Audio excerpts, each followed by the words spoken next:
नमस्कार, शारदा डायरीज में आपका स्वागत है। आइए जानें शीतला माता की पौराणिक प्राचीन प्रसिद्ध कथा। पूजन के बाद अवश्य सुने।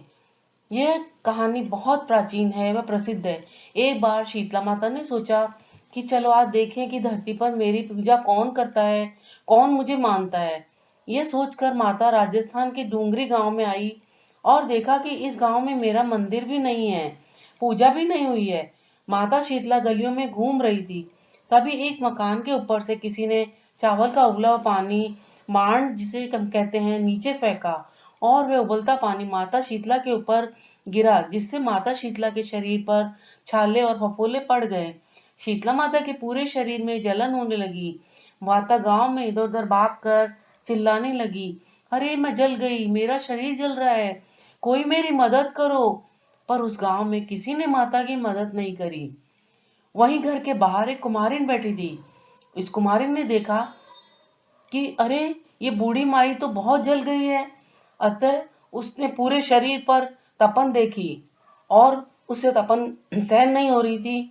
छाले फफोले पड़ गए थे। उस कुमारन ने कहा, माँ तू यहाँ आकर बैठ, मैं तेरे शरीर पर ठंडा पानी डालती हूँ। उसने खूब ठंडा पानी डाला, फिर बोली, मेरे घर में थोड़ा दही व राबड़ी है। माता के ऊपर ठंडा पानी डालने से माता को थोड़ा ठंडक मिली। तो माँ ने दही राबड़ी खाई और जैसे ही दही राबड़ी खाई माता के शरीर में और ठंडक हो गई। अब कुमारन बोली, माँ बैठ जा, मैं तेरे बाल बिखरे हैं, चोटी गूंथ देती हूँ। वह चोटी बनाने के लिए कंघी करने लगी तो उसकी नजर अचानक पीछे बूढ़ी माई के सिर पर चली गई। कुमारी ने देखा कि एक आंख बालों के अंदर छुपी है। ये देखकर कुमारिन भागने लगी। तभी बूढ़ी माई ने कहा, बेटी तू डर मत, मैं तो कोई भूत प्रेत नहीं हूँ, मैं तो शीतला देवी हूँ।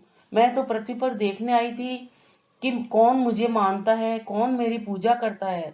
इतना कह माता चार भुजा वाली, हीरे जवाहरात के आभूषण पहने, सिर पर स्वर्ण मुकुट धारण किए अपने असली रूप में आ गई।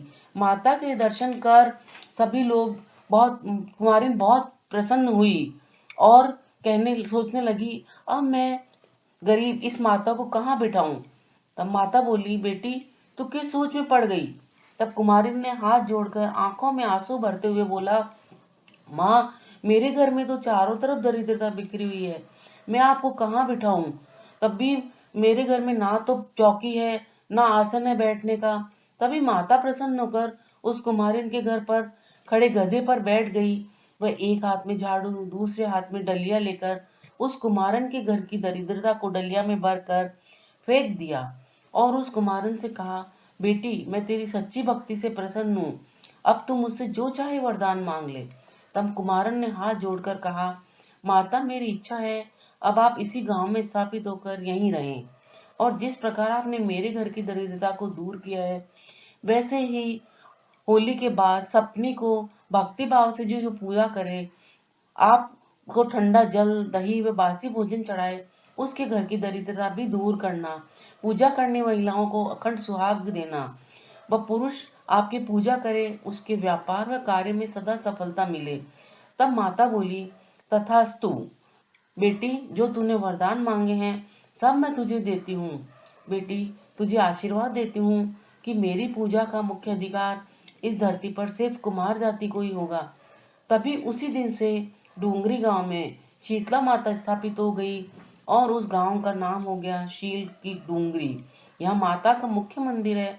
यहाँ शील सप्तमी को विशाल मेला लगता है। इस कहानी को पढ़ने व सुनने से दरिद्रता का नाश व सभी मनोकामनाएं माँ शीतला की कृपा से पूरी होती है। धन्यवाद। कृपया लाइक शेयर सब्सक्राइब करना ना भूलें।